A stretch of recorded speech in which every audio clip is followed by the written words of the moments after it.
So we are in snowy Washington right now. Well, it's supposed to be this 100-year snow, and it's pitiful. I have to say, as a Norwegian, it is pitiful. I don't know how this is in inches, but maybe a couple of centimeters of snow, maybe. Given that people are not used to snow and still driving around with summer tires, it is going to be a bad day. I guess that. I know that. But either way, it is nice to have you here, Josh. Thank you. Appreciate it. Tell us a little bit who you are and sort of how you fell into your current role and stuff like that. So, name, Josh Darby MacLellan. I've been working in private sector threat intelligence for my entire career. And that career started actually in Canada. However, you might be able to tell from my accent, I'm born and raised in the UK. And my pathway into intelligence was one of those unconventional pathways. It was a little bit unplanned. There was a lot of like happenstance, and it was more of a zigzag as opposed to a linear progression in which I selected a degree that would feed directly into cyber threat intelligence. And yeah, right now I currently work at for a US-based company called Feedly, based down in California. We also have an office up in New York. So have moved from starting my career in Canada to now working for a US-based company, and primarily worked as a staff threat intel advisor on their client team. So get the privilege of getting to work with like dozens of different CTI teams from all over the world.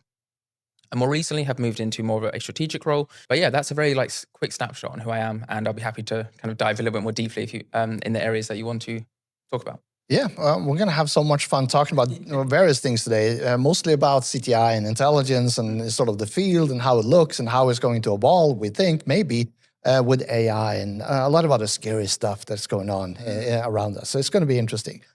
What is your background and training in terms of the intelligence side of CTI? So I came up from the academic training route. I did an undergraduate in international relations and then did 2 masters that specialized in security studies.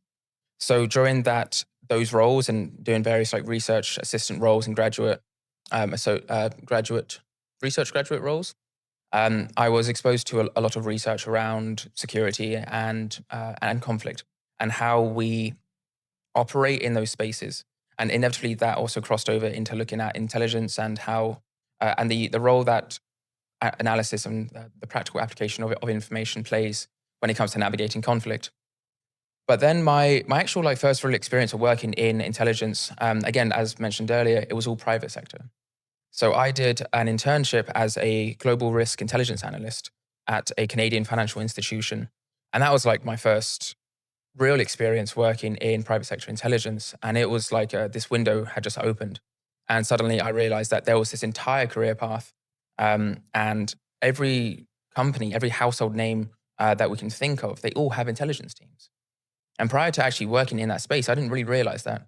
I mean, like you hear things about corporate security and executives having bodyguards, but you don't realize just how widespread the intelligence industry is outside of national intelligence and the military. So that was one of those like pinnacle moments in my life and career, because I first realized that I could actually go and work in the private sector, and I could pursue my interest in intelligence, in that practical application of information, and I could do it all privately. Because I had evaluated if I wanted to go into national intelligence or into working for a government, and had decided that I didn't want to. And that was not something that I wanted to pursue with the UK government. And when you first started into the CTI role, when you look back today, how did you find or do you assess now the maturity level of the intelligence function back then? So it varies from organization to organization. I would say there is a pretty decent maturity level in financial institutions in Canada. It's a notable degree less than what we see with US financial institutions, primarily because of funding, but also the perception of how much your country and financial institutions are being targeted by threat actors. There has been, at least when I was working in the space, there's a bit of a mindset that Canada isn't a primary target for like many countries like Russia and China and the big four. And sometimes that results in business leaders not allocating enough funding to fully build out a highly mature intel function inside of their organizations. So I noticed that there are a lot of Canadian teams in financial institutions that are doing fantastic work, but they are maybe not working with as great a budget or headcount as we see here in the US. How long did you work in that institution? So I did an internship there, and that kind of snowballed into my first short-term contract where I was an embedded analyst, and I went from doing geopolitical risk intel into a short stint in crime risk analysis. So I did 6 months as an embedded analyst working for a consultancy, like a geopolitical risk consultancy company, but they embedded me with another financial institution in Canada, and I then worked with that one for the best part of 5 years. Yeah. And what was the type of training you received? Was it formalized in terms of internal training or external courses or learning on the job type of thing? Or a combination of all? Yeah, there was a lot of learning on the job for sure. There wasn't that kind of like that structured training where you do training for a job and then you start working the job. It was very much like, here's the job.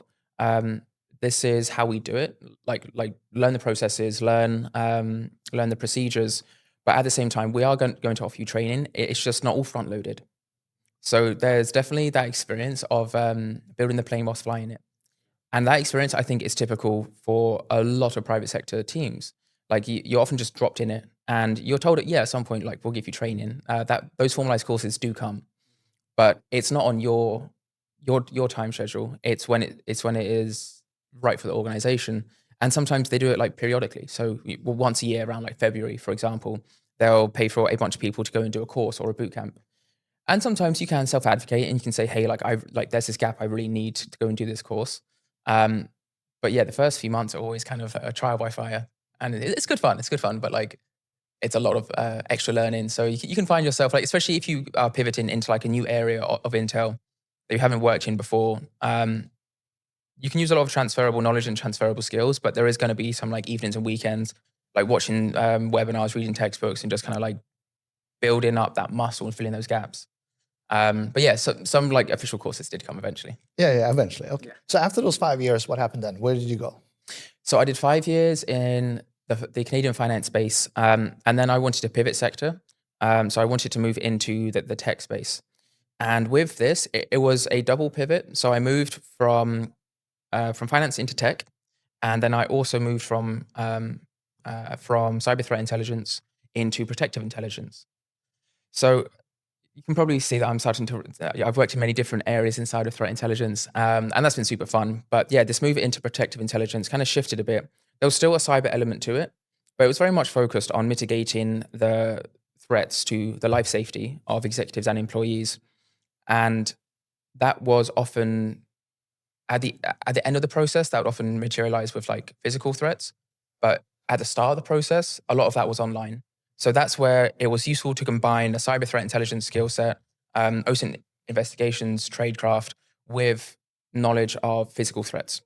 And then there was, a whole like travel security element to it, which nicely complemented the geopolitical skills. So I was able to bring all of this to the role.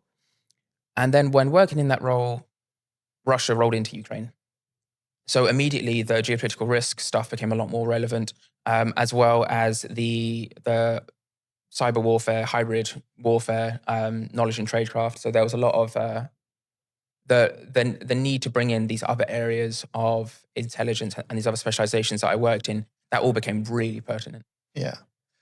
And just to take a little step back though, did you ever envision that you would start working in or with intelligence? No. When did you realize that I'm doing intelligence? What led up to, or did you have any, dreams and aspirations when you were younger? I want to do intelligence or cyber, or just it was more happenstance? That's a really good question. I was 11 years old when I decided what I wanted to do as a career, and I wanted to be a criminal lawyer. I wanted to be a solicitor prosecuting for the Crown Prosecution Service. My parents raised us with quite a strong moral education about right and wrong. And that just kind of stuck with me. And I was fascinated by crime because that's people doing wrong. And then the concept of justice, because that's you correcting the wrong. And when I was talking to, when my parents would ask me, what do you want to be when you're older? Before age 11, I was fascinated by garbage trucks. And I would rush to the window and watch them as they would come and empty the garbage from our area. And I was really intrigued by the actual garbage trucks because of the mechanics, and like these guys would get to push all the buttons to work these lifts and this machinery. And I was so envious. Like I really wanted that job first. Um, but then, yeah, like a few years later, started thinking more about like right and wrong, crime, and that kind of stuff. So when I was asked what I wanted to be when I was older, started to talk to my mum about like crime and like how like what's how do you like help people in that space? Like what's how do you enforce the law? And we spoke about the police, and then we spoke about lawyers. And what I really liked was the whole the whole concept of like building a case, using evidence, and then going to deliver justice in a courtroom. So age 11 decided that, and I didn't change that plan for like 10 years. So I went and studied a degree based on interest, because that was a principle I had. Like if I'm going to work on something for 3 years, it needs to be like, like pure interest. And then I was going to do a law conversion course after that undergraduate. I reevaluated that plan around like in the last year of my undergraduate, and thank goodness I did. Started to pivot more into security studies and studying conflict. Um, but yeah, from the age of like 15, I started doing these work experiences in criminal law, and those are quite formative. Like being there in court, reviewing cases, seeing some pretty horrific things at as a teenager. That really did help kind of waking me up to crime and right and wrong. Um, so I didn't anticipate a career in intelligence until the first co-op, so internship that I did in Canada. Um, and until then, I didn't really think it was an option. One reason being that I thought the entire career paths that you can take in intelligence are national intelligence, working for a government or doing military intelligence. And I didn't want to do those things for the British government, at least. Fair enough. Fair enough. And since you now had at least some experience and exposure to intelligence, and we'll talk more about what you're doing today and all the different projects and stuff. What is intelligence to you? Intelligence to me is the process of analyzing data to turn it into something that can inform decisions. So now we did intelligence. Let's do cyber threat intelligence. The way that I break down cyber threat intelligence is it's learning about cyber attacks and cyber attackers.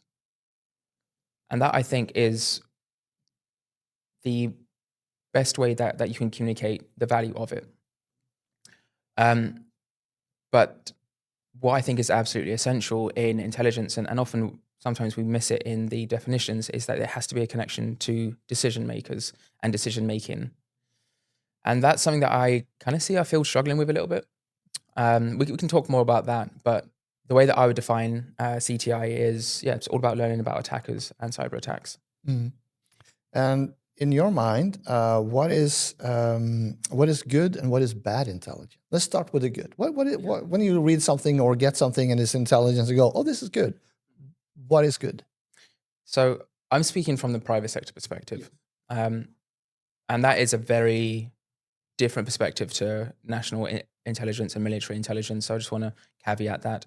In private sector intelligence, really good quality intelligence to me is something that can be acted on, and that helps inform your operational teams so they can take action, and it just helps clarify a course of action so that your decision makers can act with a bit more clarity.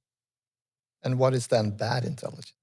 Bad intelligence is intelligence that has no connection to action, and it's written for other intelligence analysts. Often I see reports that are really heavy on the analysis, and they do some really cool analysis, but then there's no so what. And if you aren't giving stakeholders the information they need to make a better decision, I think you're failing them. And we really need to stop doing that. We if we want to continue growing and expanding as a profession in the private sector, we really need to be delivering a better service to our stakeholders. Yeah.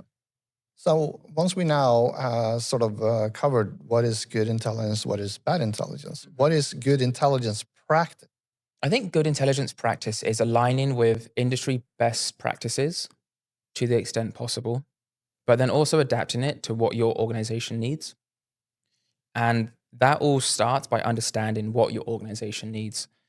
And beyond this, giant organization, It's about drilling down to your specific stakeholders and understanding their unique profiles, their nuances, and their unique needs. So I think if you can start there, that will form the strong foundation for an ongoing good intelligence practice. And it sounds like to me then, good practice is doing good tradecraft, having having rigor in analysis, doing the intel process the way it's supposed to be done, type of thing. But I think in the private sector, there has to be a connection to that actually driving value at your organization. And that is a key value to the intel cycle. That is the dissemination part. That's where you deliver the key value. And what's missing in the intel cycle, because that's the production wheel only, is the entire intel intelligence process, if you will, which also has the measuring the value and actually making changes to the product or to the process or to the people and the skills and the technology to actually improve and do stuff better. And so it is a key component. It usually is just that the 4 steps or 5 steps or 6 steps of it. Or 7 steps. Depending on who you talk to, because I've also seen 14 steps. It's insane, but that's besides the point. But there are multiple ways to depict how to generate intelligence. The intelligence process as a whole contains a lot more of who owns the function, right? So if you are an intelligence analyst, you have that role in a context of an org or a group, but that can only survive because someone is paying the bill. Someone says, you are doing this for these people with this goal in mind. That's the key element of why you exist. And the measurement goes back to them, but also the ones you're servicing. Usually you measure the value of the intelligence you gave to your stakeholder, but not measuring the perceived value to those who are paying the bill. Usually the CISO don't see all the things that we generate for everyone around us, but they only see the things that they either get feedback from or the intel we give to them. So there's a much bigger picture here in terms of protecting our function, and specifically with new technology. We'll talk about that later. 100%. Yeah, and I think like following the intelligence cycle is obviously a best practice, and like if you do it rigorously, that's fantastic. But if you do it in a silo, if you do it without a strong connection to the people who will consume the intelligence, then I think you're doing yourself a disservice. Because we can produce the best intelligence, the best reports, the best products ever, but if people aren't reading them, and if they aren't consuming that intelligence and then acting on it, it's all for nothing. And that's where I think a strong connection to your organization's like needs, demands, pain points is so important. Because you're absolutely right. Like when like beyond CTI, when we think about cybersecurity, like that exists as a profession to secure something. And in the private sector, like you exist to protect your business. And what the business does, right? A bank does banking, right? You protecting the bank's ability to actually do what it's supposed to do. Not to protect the walls, not to protect the email. You're doing that as a way to protect the organization to be able to conduct business. That's what you're protecting. And a lot of cyber folks are sitting in their little, throne and thinking they're the shizzle. But they're not. They're protecting something that's so much bigger. And usually they lose sight of that. And that's where you have to focus. Where are we demonstrating value to whom? Because when organizations want to start cutting or reducing costs, they're looking at cost centers, right? And if we haven't demonstrated value to them, then it's easier for them to sort of reduce numbers or cut away training and budgets and stuff like that. I've got a question for you. What is bad intelligence in your view?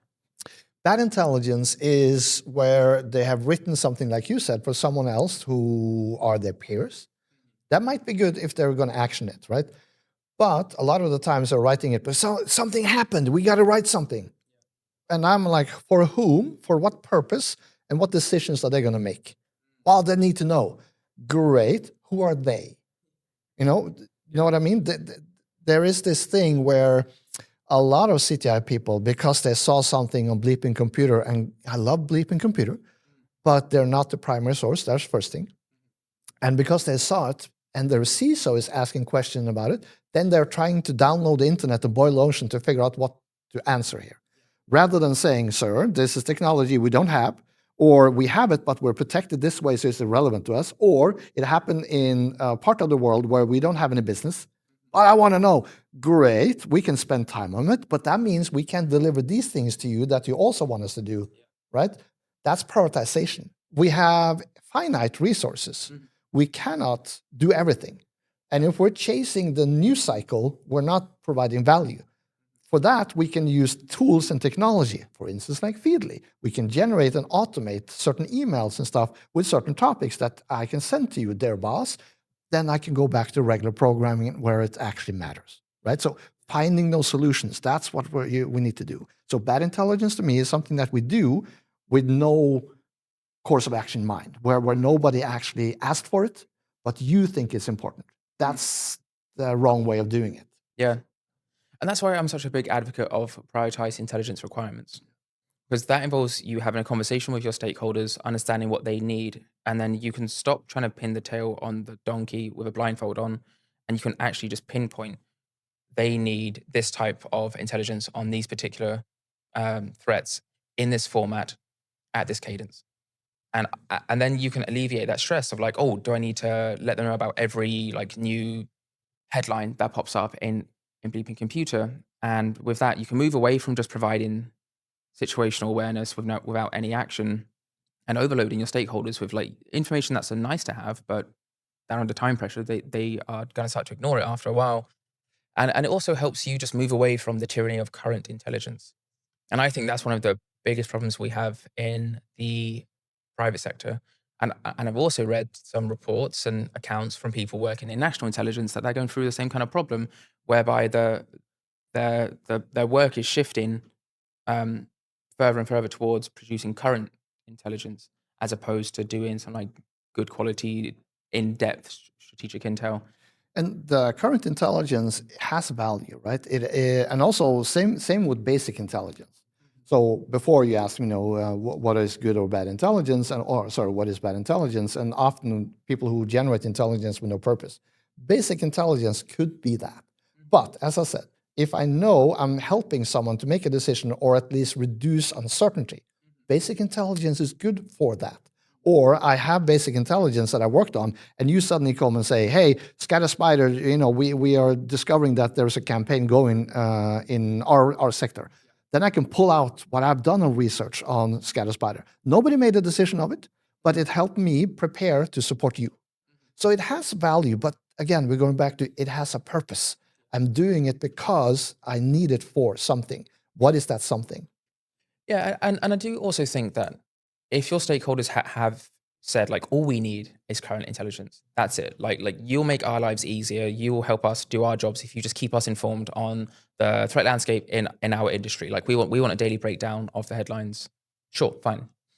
But if no one's asked for it and you're producing it, I question if that's a worthwhile use of your company's resources, because it's not only your time, like they're also paying you for a service. So it's also like their resources that are being used and allocated just via you as the medium. And when I teach intelligence, direction, which is basically what we're talking about right now, prioritizing resources and time, answering questions to the key stakeholders. That's the direction part. And when I do the workshops or the teaching, these are the things I spend a little bit longer time on, because usually that's where intelligence, or specifically cyber intelligence analysts, miss. They see something and they start downloading the internet, right? Rather than stopping and spending a few minutes to think about who am I writing for, what am I doing, for what purpose. It'll help you narrow the focus so you don't download more than you need to, and you speak to the right people with the right questions, so you can get the answers you need to clarify what you are going to do forward. And then you start doing that after you talk to your stakeholder. And that's another thing, right? We cyber people have a tendency to hide in the basement. Joking, air quotes here, but we're distant from the decision maker often. Pick up the phone. Oh God, a phone call? In some cultures, that's not, it's frowned upon. But in my country, I can go up to the boss and say, "Hey, you want to know these things. I can do these things for you, but I need that and that.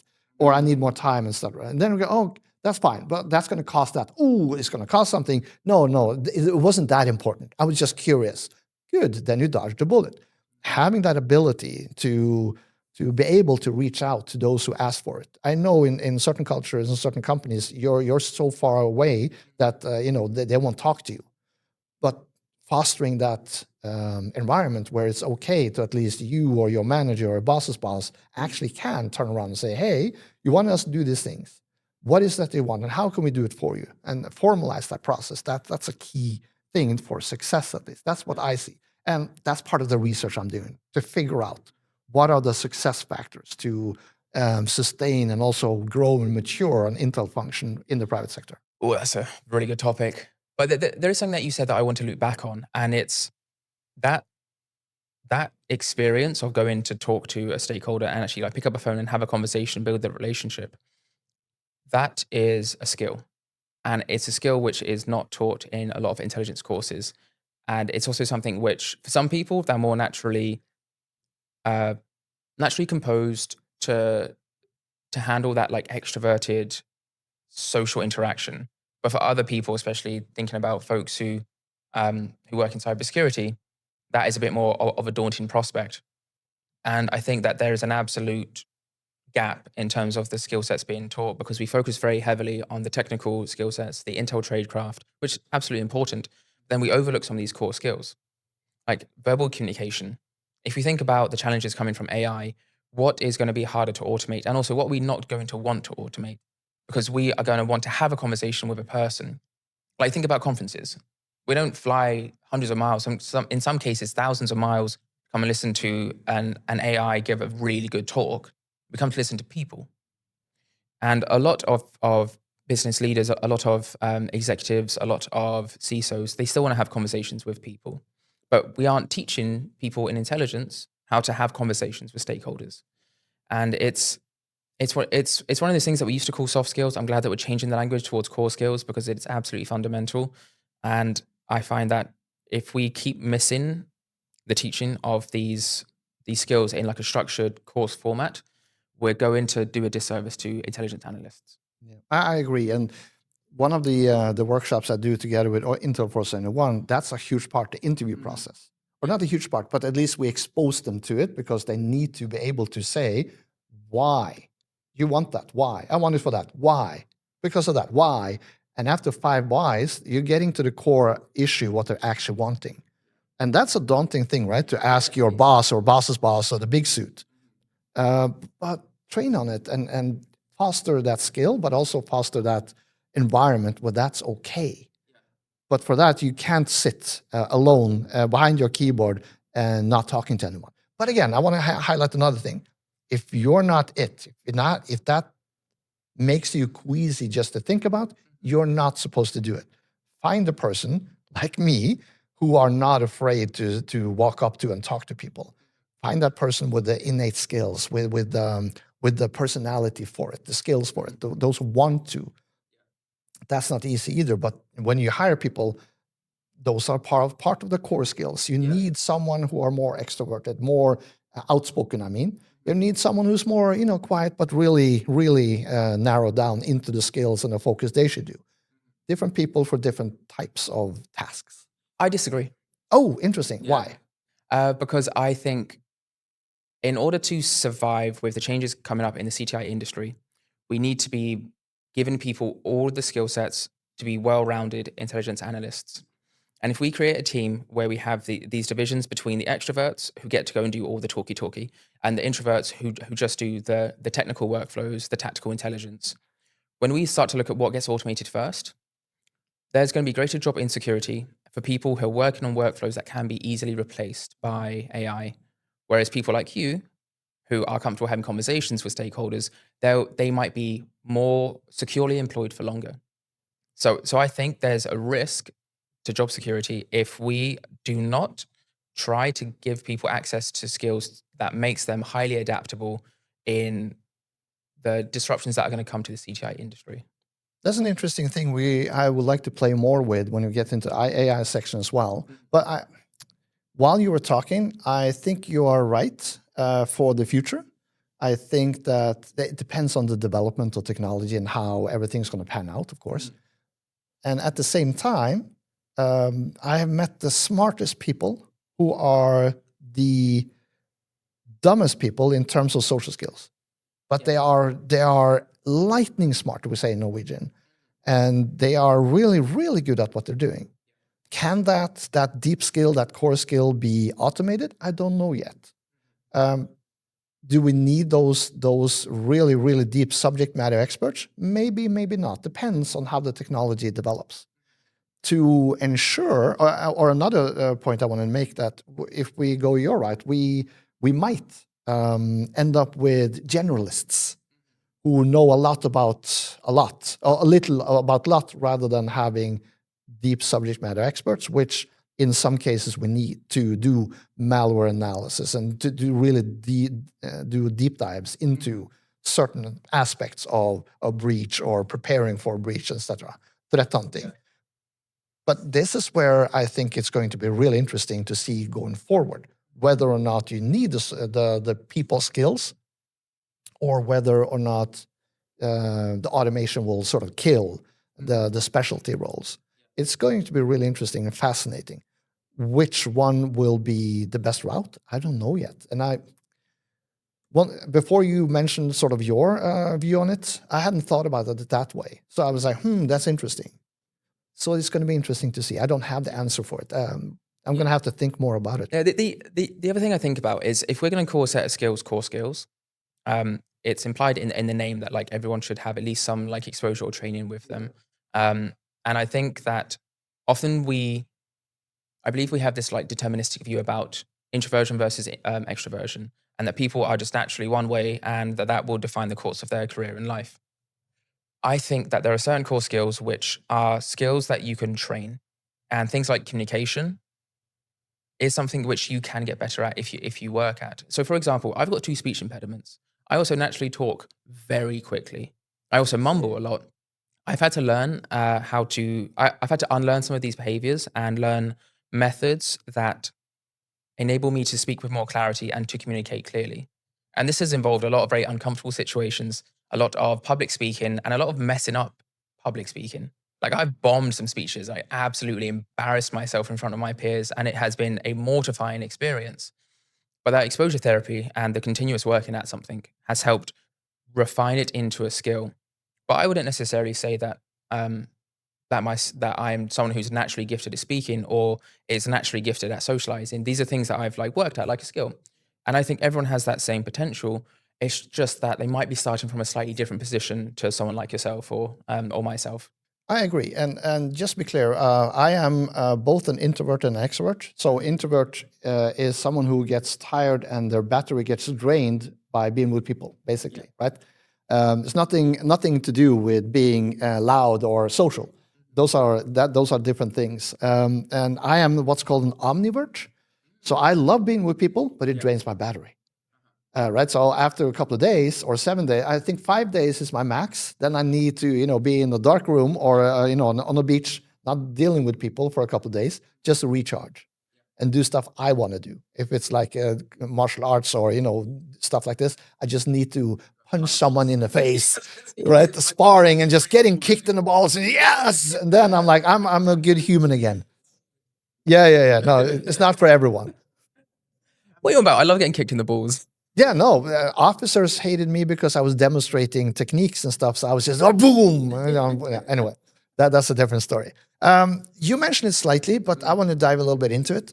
What type of trainings and courses have you done? Have you done any SANS courses? I obviously did lots of academic training, which was really useful in terms of how to utilize sources in writing and the critical evaluation of sources, which at the time I didn't realize how useful that was for my future career because I didn't really anticipate intelligence as a career.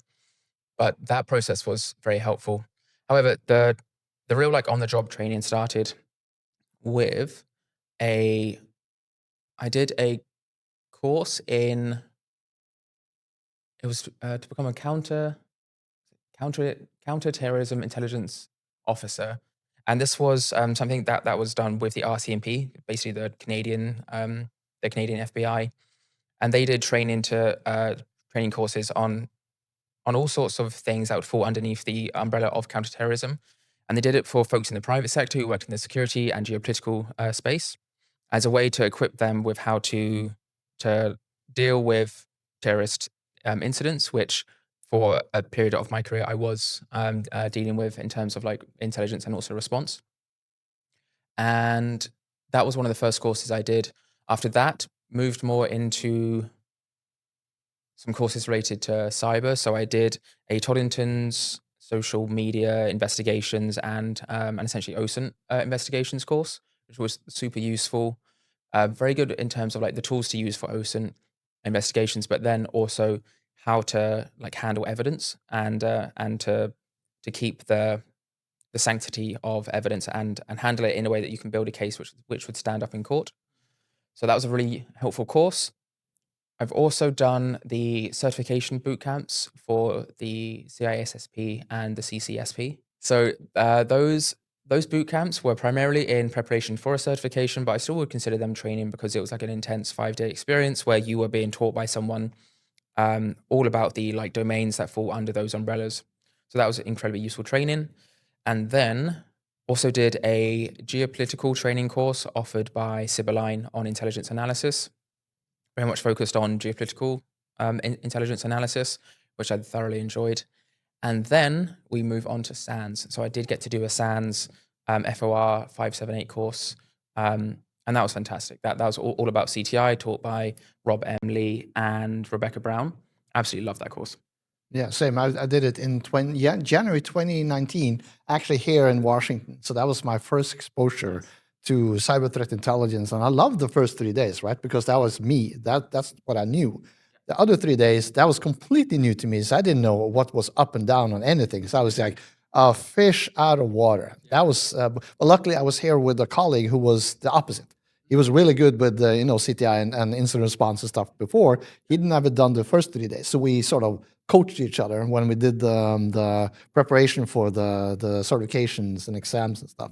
That was good. But other than that, that was to me, that was the first exposure I had in CTI. Yeah. Oh, that's cool. Yeah. I thought that the course was really useful. So it's one of those things I kind of wish I'd done a bit sooner in my career. Although I will admit, when I first moved into CTI, I had a colleague who did the SANS OSINT course and the SANS CTI course, and they may or may not have given me the textbooks, so that the workbook, so that I could go and like read off on the course material. So in a way, I got exposure to like the SANS courses without physically doing them up until like a later stage in my technical CTI is just not for me, right? I think we had a conversation about this the other day, is that doing intelligence analysis is not a human right. Doing deeply technical analysis is also not a human right. You have to be good at it or you have to work at it, right? I happen to be good at doing critical thinking, doing bias analysis, doing SATs. I love doing that. That gets my juices flowing. Doing technical analysis is not interesting to me, but I have to understand enough of the results of what they do, what that means, the so what. So I can turn around and look at all the different so whats and then turn around to whatever stakeholders I'm supporting with the so what that they can actually action.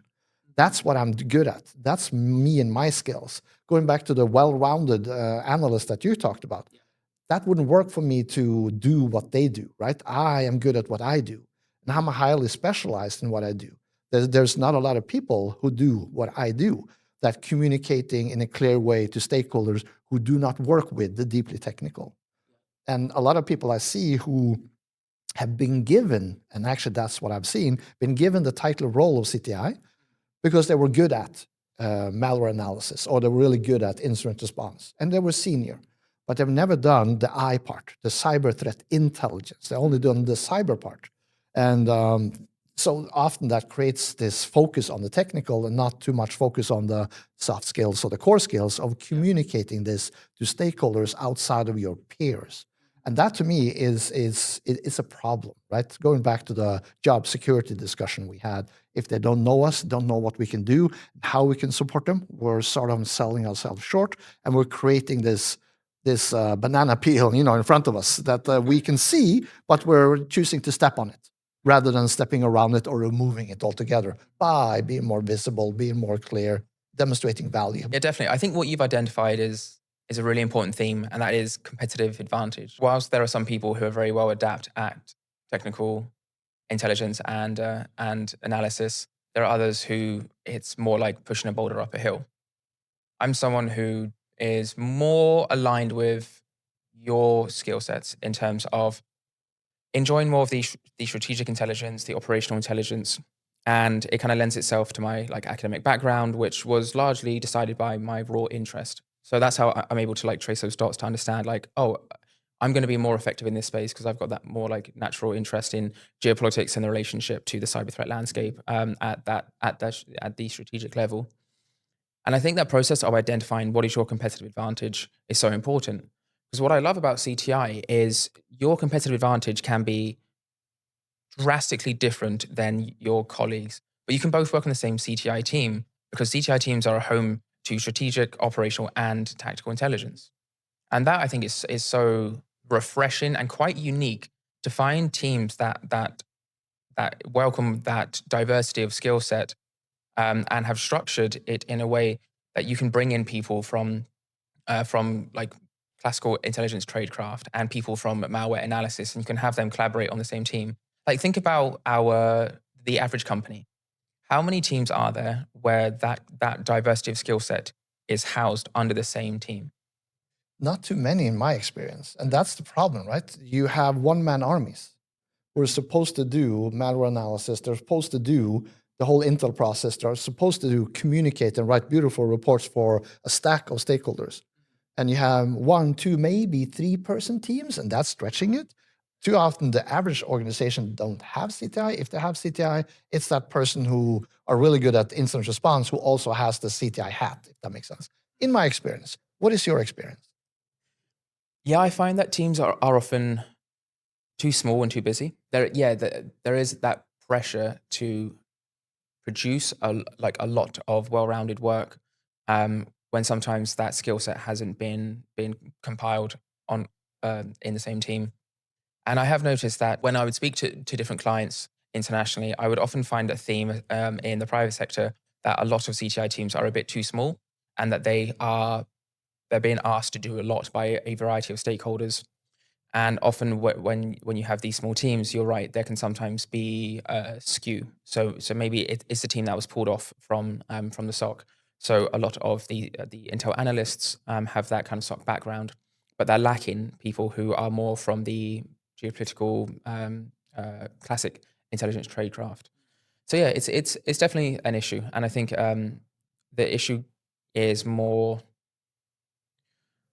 The issue really does grow and develop when you have organizations that are under like tight financial constraints. Yeah.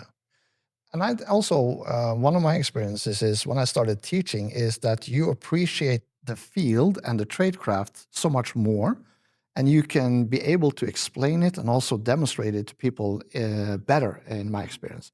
As long as you have the aptitude to actually communicate and teach rather than telling and being, obnoxious about it. But, that's for a different purpose.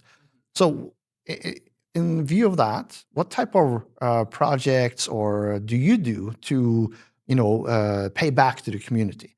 Blogs or, research or presentations and stuff. What are you doing in that space? So the first thing I do that I don't think is done as publicly anymore, or like at least I don't like to shout about it too much, is mentoring. I in the past have been part of industry associations where I've stood up mentorship programs that I'm very proud of. But currently, right now, a lot of my mentorship efforts are more like privately focused. And I think that that's one of the best things that you can do for the community and the most effective way to give back, like that one-on-one mentoring where you give people your time and you listen to their problems and you help them strategize through these issues and develop a career strategy. That to me drives huge value. And what I really like about it is I love career strategy. Like I'm kind of like nerdy like that. I absolutely like it. It gets me so excited to like talk to people about like what they want to do next, and then to work out the steps backwards as to how to get to their end goal. Like I love that stuff. Like just the word strategy gets me excited. And that's how we do intelligence production as well, right? We start at the end. What is the answer? What is the product? And then we work backwards into right now and what you need to do now to be able to do that. given the time and the resource and the tools and stuff you have. Yeah. And I think I got quite lucky. I was able to work out a process and a system to understand like what I want in life and like what I want to do, what I want to make my impact all about. But for some other people, like that's more of a cloudy topic. So it's really, really like fun for me, but also based on feedback, helpful for other people, just to sit down in a one-on-one conversation and ask the right questions to help people gain clarity over what they want to do with their career, and again, how they want to have impact with their career project. Because these are long-term projects. I mean, we're going to be working unless AI takes all the jobs and we get to retire super early on universal income. Sorry, UBI, universal basic income. We're going to be working for a long time, and to work on something for years, it really helps if it closely aligns with your purpose and with the impact that you want to leave on this planet. Yeah, agreed. And you mentioned it already, but in terms of presentations and stuff, you said, you've done a lot to expose yourself, but you do a lot of presentations as well, I think? Yeah, so I do conference presentations. I aim for at least like 2 to 3 a year. Last year I did 3, if I'm counting correctly. So yeah, conference talks are something that I do. I think it's a really useful skill, and it's a great way to like give a very public contribution to the CTI industry. And it's also super fun because when you're a speaker at a conference, you often end up bonding a lot with other speakers, and you gain so much from those relationships that you build. So yeah, the public conferences are one. Another format is webinars. So this is something that I'm starting to ramp up more and more. And this is both organizing webinars and hosting them, and bringing on interesting people to talk about what they're working on in CTI, but then also participating as a panelist in different webinars, some hosted by my company, but then also appearing in other things, like other hosted webinars. So that's another one. And that the webinar format I like because it's quite low effort but high impact, in the sense that you can digitize it and you can have hundreds of people attending, but they haven't had to like travel far, and they haven't had to incur a big expense. So it's like low overhead, but I think it still gives people the value of those conversations about something in the industry. Yeah, and that's tied into the Feedly CTI Essentials that you're also running, right? Yes, so Feedly hosts what we call CTI sessions, and that's the webinar series. And that's originally it was 1 a month, and now this year we're looking to do 2 a month. And they're all free. We don't add any kind of like payment barrier, and that I'm very happy about. And then we also have TI Essentials. So this is again like a Feedly hosted site where we put all of our like articles, guides, and blogs. And part of my change in my role has been to scale up TI Essentials. And what I'm very happy about is that I have got the mandate to go and tap people in the industry, external contributors not related to Feedly, and have them come and write about a best practice in CTI that they're passionate about, with a really strong emphasis on how-to guidance. Because I've come across tons of resources that tell you what to do in CTI, they tell you what you should do, but then there's not the actual help of like how. Like give me the steps, give me the instructions, like what tools do I use, like where are you building this best practice, like how are you documenting this? And I'm really I find it really valuable when someone just sits you down and says like, okay, step 1, 2, and 3, use these resources, and here's like an example or a template that you can follow. And moving into the future a little bit in terms of AI and technology, and we talked about it a little bit now, and also tied to what you just said, is that all of these best practices, all of these contributions by the community, when we get AI, and you already mentioned, AI might take over roles and might change how we work, or even challenge our positions, right? How do you see, given that we're doing all these best practices now, and we have this uncertain future of new technology taking over maybe some of these roles and best practices, have you thought about how AI might change how we do stuff going forward? Yeah. Oh, okay, thank you. Yes. It will change things for sure. I like to break it down by looking at the intelligence cycle and thinking, okay, what parts of the Intel cycle are going to be most heavily changed by AI and which parts are less likely to be changed? Because it's not a blanket solution for every problem we face in CTI. And I think there are going to be elements of the Intel cycle that are going to be very positively impacted by AI. For example, collection and processing. Like I know so many analysts who would happily never do that ever again. And it's fair. They aren't the most exciting part, especially processing. But when it comes to the analysis stage, that's something that I think right now AI doesn't have the right capabilities to replace that part of the Intel cycle. And I'm also not sure it's a good idea if we do it based on the current state of AI solutions. Like often I'll see a product that will say like we can do like your AI agent can do all of the analysis for you. And my first question is, well, like what type of analysis? Like what is it actually doing? What is the structured analytic techniques it's using or going through to answer this question? And then how are we guarding against biases and the flaws that we see with a lot of AI solutions? So analysis is something that I think should still be done by humans, and that's where I think a lot of best practices should focus on, is helping people do the trickier parts of the intelligence cycle that are still either needed to be done by humans or we want to be done by humans because the quality and value will be better, or simply because it's been demanded that humans do those parts of the cycle. So best practices around the analysis stage, and then also intelligence dissemination, especially at the verbal part of dissemination. And then finally, I think the planning and direction stage and feedback, like the two ends of the cycle, I think all of those are still critical to be done by people, and that's where I think a lot of best practice material should start to focus, or should focus more, I should say. Yeah, interesting. And when we talk about AI, what do you mean when you say AI? When I say AI, I'm talking about the current technology and solutions that people are using at the moment. So most of that is around large language models. Uh, with some agentic AI starting to pop up, I think we're still very much at that stage of AI. If you ask me that question in like a couple of years, we could then be talking about AGI, artificial general intelligence, and that's another whole ball game. But yeah, when I talk about AI, I'm talking about like what we're actually using today, right now. Yeah, so LLMs in general. Okay. And LLMs, as far as I've understood, have strengths and weaknesses, right? It is good at generating text. That is its core purpose. So as far as I've understood, to the best of my knowledge.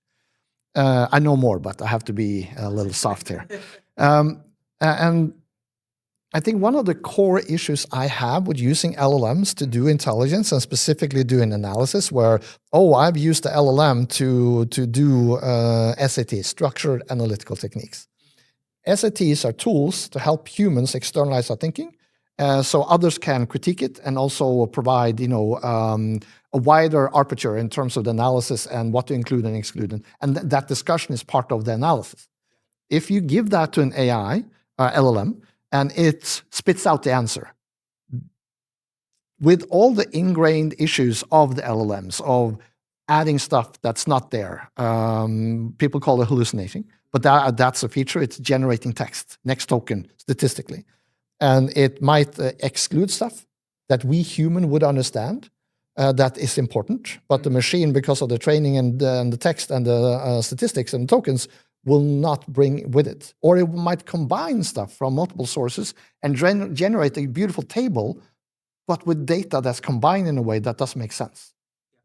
And I've seen all three in multiple reports where, for instance, I know the material because I research and read a lot, and I say, that's an interesting conclusion. What is it based on? Okay, this table is based on what? Okay, these three reports, and I read the three individual reports, and I can't find the way that was combined, right? How? It isn't possible to get to that answer.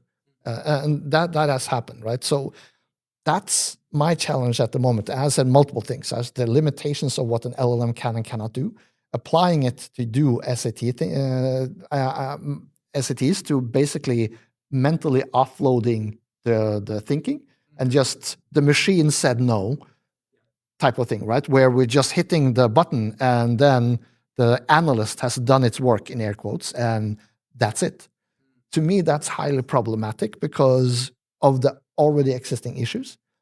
At the same time, and we talked about this the other day, yesterday, I think, stakeholders are increasingly, decision makers and stakeholders are increasingly starting to use LLMs to make decisions, right? So we as intelligence analysts, the cyber threat intelligence analysts, have to understand that they're doing it, and we have to figure out where we can do the added value, right? So that when they use the LLMs, and they will still turn to us because they know that they will get added value from us. What that added value is, I don't know yet. Because at the moment, I think everyone sort of is at Mount Stupid. The LLM, they're great. They're learning so much. But basically, what research says is that you're more confidently wrong rather than actually learning. And that's an interesting conclusion. I'll put the link to the research in the material when people listen to this. But going back to what you were saying, how are you using AI today in either your job or your research and stuff like that? There is something that you said which sparked a thought. So I'm gonna backtrack a little bit, but you mentioned the lack of externalized thinking with AI processes, and I do think about that a lot. And in particular, there was an analogy, a metaphor that Rob Emily used when teaching SANS FOR 578, and he spoke about the intelligence process like putting meat through a butcher's process. Like you're constantly cutting off bits, and with each stage going from collection into processing into exploitation, and then analysis, we're constantly cutting bits away, bits of data. And we're combining also different sources that also has been cut up, right, into this big. And then there are questions about, well, what's being cut out, what's falling down and is on the shop floor. And if you don't have visibility into the types of analysis that were done, what was analyzed, how it was analyzed, and what was left out, then I think there's a risk that you are overlooking some really important details. And that's why I feel more comfortable when human analysts still do the analysis stage, where they review information when it's still more holistic, and then decide what is important to include based on the needs or demands of their organization. Because without visibility into the analysis process, you're kind of trusting this black box. And that, I think, is irresponsible. Because again, we're here to inform good decision making, and we can't do that unless we can validate all of the information that we're then handing to decision makers. So it's how much are you going to trust a process that you don't have visibility into? It's like including sources in your report that you haven't gone and read and reviewed yourself. It's kind of risky. Mm-hmm. It is. But now onto how I use AI. I use AI for analysis. Yeah. No, I use AI a lot, and I'm someone who believes in wrestling with the new technology and testing it to see how you can benefit and improve your own process. Because I don't want to be one of those people who's we should close all, we should close down the internet to make sure that libraries spring up in multitude. Absolutely not. No, technology is here. Let's utilize it because threat actors are.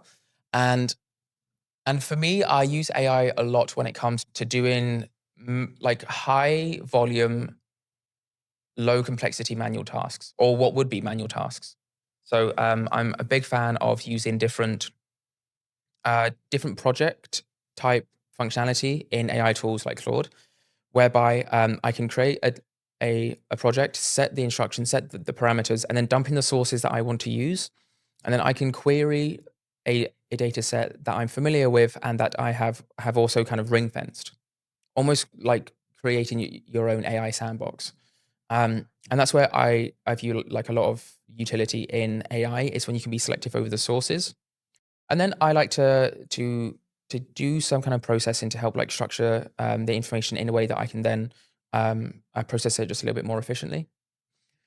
Beyond that, I'll spend time with AI tools as like acting as something which can expose my blind spots and cognitive biases.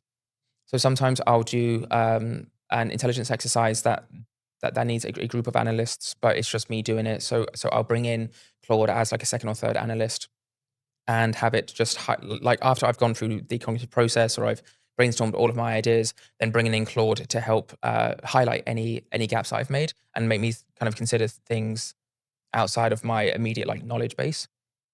And then as an editor, I find that we're really bad at editing our own work, especially if you're dyslexic. Like I've reread the same spelling error dozens of times, and there's actually there's a spelling error in my presentation slides that's going out to at the SAN CTI summit on Monday, and it's from Excel because Excel doesn't have spell check. I've left it in there just because like I'm going to talk about it and kind of it's evidence that I wrote it.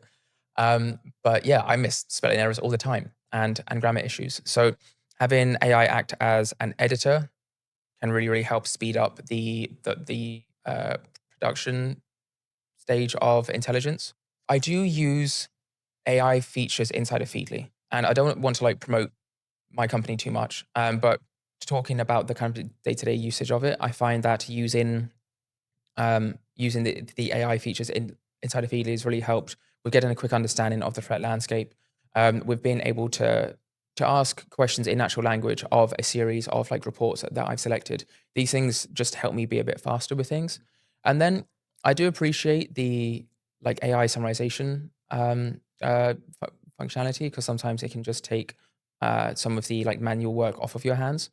But again, it's one of those situations where it's important to find the time saving, but still like verify what's actually being summarized and if the summary accurately reflects the sources that you should have read. Yeah, and the summary function that surprised me. That might have changed, but last year I realized that it doesn't summarize; it shortens, and that's an important distinction because if you have a paragraph of let's say 30 sentences, the 27th sentence is the key element of the whole paragraph. But the LLM doesn't understand that, right? Because it doesn't understand what that means. But it says, well, the first 7 sentences is a lead into the paragraph. Then there's a little repetition because we did this and then that, we figured that out. And then that was the key result, for instance, but it doesn't say key results. Then it continues. It'll take the essence of the things that it was talked about. But because that little sentence in the middle that barely got any air, it'll be, in air quotes, forgotten. Because it shortens, right? It takes, you talked so much about this, we'll short that. You didn't talk about that more only in that sentence in the whole text. Okay, let's remove that. And that suddenly was the key essence that you should have had in your report. And that's the understanding the limitations of the technology, that changes, right? So tomorrow that might not be a problem, or in 2 weeks, I don't know. But at the moment, at least, to the best of my knowledge, the way I've understood it is that it will shorten rather than actually summarize. And that's why it's important to still read your own work. To read your own sources. And another couple of like uses that I've really enjoyed with AI tools is that they've enabled me to consume information sources faster. So I'm someone who reads slowly, but I can listen a lot quicker and take on information auditorily a lot quicker. So I will listen to a podcast on 1.8, sometimes 2x speed, and having an AI tool read out articles to me just it enables me to consume that information a lot faster. And then when it comes to like taking notes, again, using AI tools to speak my notes and then have them like edited so that they aren't just verbal garbage and kind of like formatted in a way that doesn't look like trash. These things have enabled me to work as a professional a lot more quickly and to be more productive. So we have so much help now to help us consume original information sources that it's something which I still encourage people to do. Like it's so tempting just to hit summarize of articles and not actually like read them. But again, you expose yourself to risk. The other thing I really appreciate about some AI tools is oftentimes it's easier to edit something that has been generated after having read the original source, then to have like, let's say, use an AI tool to formulate the main parts of a report and the more basic parts, like just giving an executive summary, summarizing like the key events in a format that suits you, or to take IOCs and format them into a table that works well with your internal security tools, and then to go in and edit that and then add in your own analysis. Like that is a very easy workflow that I see a lot with Intel teams. That's enabled them to work fast and keep up with the reporting cadence that they have with their stakeholders. But again, it's utilizing AI, but not for the parts of reports and production that could be more error prone. Yeah, I agree. We're getting to the end, and I wanted to ask you, and I do that with every respondent, is throughout our lives, we met people in crossroads that, because of their opening doors or shutting doors, for that matter, has changed the trajectory of your life. Have you ever experienced that, and you want to share an experience? I owe a lot to other people. Like my entire, when I think about each career move I've made, each new job, it's often been enabled by the relationships I have and by conversations with people, typically over coffee, off the record. And I recall in particular the individual who was my direct manager during my first internship, my first ever experience in the private sector threat intel space. He and I kept in touch, and at a later stage, he then ended up working in the same bank that I was working in, but he went and joined their cyber threat intelligence team. And I remember taking a mental note thinking that's quite interesting because he's got the same academic background as me, yet he's now working in cyber threat intelligence, he hasn't limited himself to just geopolitical risk intel. And after he'd been in that position for a couple of years, he reached out to me and said, "Hey, someone is about to leave my team. I think you'd be really good to replace them. And I think that you should apply to the job and come and join my cyber threat intel team." And up until that point, I had never considered that I could ever work in cyber threat intelligence because I always assumed it was a highly technical field, and that I hadn't picked the right academic pathway to move into it. So I'd closed off this entire career trajectory, and I had this self-limiting belief that there's no way in hell I could ever work in cyber. Like, I'm not technical. I'm all about like strategic. I'm all about geopolitics, like the big picture stuff. I can't do cyber. I can't work on cyber attacks because it's just too technical for me. It's so useful though, and like any opportunity I have to improve my technical skill sets, I jump on. Even though I find it challenging, I think it's useful. Like, okay, I'll draw another example. The worst grade I ever got in school ever was French GCSE. Like I got an E grade, which does not stand for excellent. Like it was bad. I am naturally very bad at languages. Again, shout out dyslexia. But I'm now challenging myself to learn Spanish and to turn Spanish into a second language, because whilst it's important to lean into your competitive advantage and capitalize on what you're naturally good at, like every once in a while, like challenge yourself to find a weak area and improve it. Because that process, even though it's painful and it's slow progress, the process of getting good at something which is a weak spot for you and which is linked to one of your self-limiting beliefs is so fulfilling and it's so useful. And I went through that process with moving into cyber threat intelligence. And it was something that I never would have done unless someone had tapped me on the shoulder who knew me, knew my skill sets, and said, "Hey, I think you're going to be good at this." And that's why I think mentorship is so important, because often you'll have a mentor who's a few years ahead of you. They maybe like bounced around the Intel space or maybe outside of the Intel space, and they see your potential that you do not see, and they will point it out to you. Because often, if we're like normal grounded people, we won't be over exaggerating how good we are at certain things, and often we will be downgrading our potential because we don't see it. It's very difficult to have an accurate reflection of your skill sets and your potential, but other people can see it. So yeah, it was a conversation with one of my old managers who then joined another team that helped enlighten me to CTI as a pathway. And I'm eternally grateful to him. We're still in touch. We're still friends. And I actually sent him a message recently because I was reflecting on how I got into CTI in preparation for a presentation. So I reached out to say, "Hey man, just by the way, like I often think about this, and I'm indebted to you." So yeah, it's funny, just small small conversations that seem insignificant at the time can lead to huge things. So I always encourage people, say yes to every conversation, say yes to every coffee chat, because you never know where it's going to lead. Agreed. And I think that looking back, of all the people that have helped me in any way, shape, or form, I actually made a point to try and visit them. So last summer, I went to University of St. Andrews and actually met my professor. He helped me through the first master's degree, and he went above and beyond to help me understand, because I don't learn like other people. If I can understand the technique behind writing a dissertation, I can start filling in the gaps. But he helped me understand how to structure, how to write, and actually do it well. So I went back to him, 10 years later, and just gave him a hug. Most awkward hug ever, because he is really an introvert. He hates people. Crazy German. Shout outs. But I make a point of going back and thanking them and saying, hey, because of you and what you did, these are the things I was able to do. Thank you. Right? Paying it back, right? Just thank you for giving me the opportunity, for seeing something that others didn't. From the bottom of my heart, thank you so much. So I like that. Yeah, I reached out to a couple of my high school teachers, in particular, my English literature teacher. So I studied English literature from age 16 to 18. And that was the first time that I was taught the skill sets of how to critically analyze words and information. And I realized in hindsight, when reflecting upon intelligence, that like I'd started to learn intelligence skills as early as 16 in an English literature class. So I hunted down my old English teacher and wrote to her just to say thank you and say, hey, like I'm now doing this career. A big unlock was you teaching me how to critically analyze text.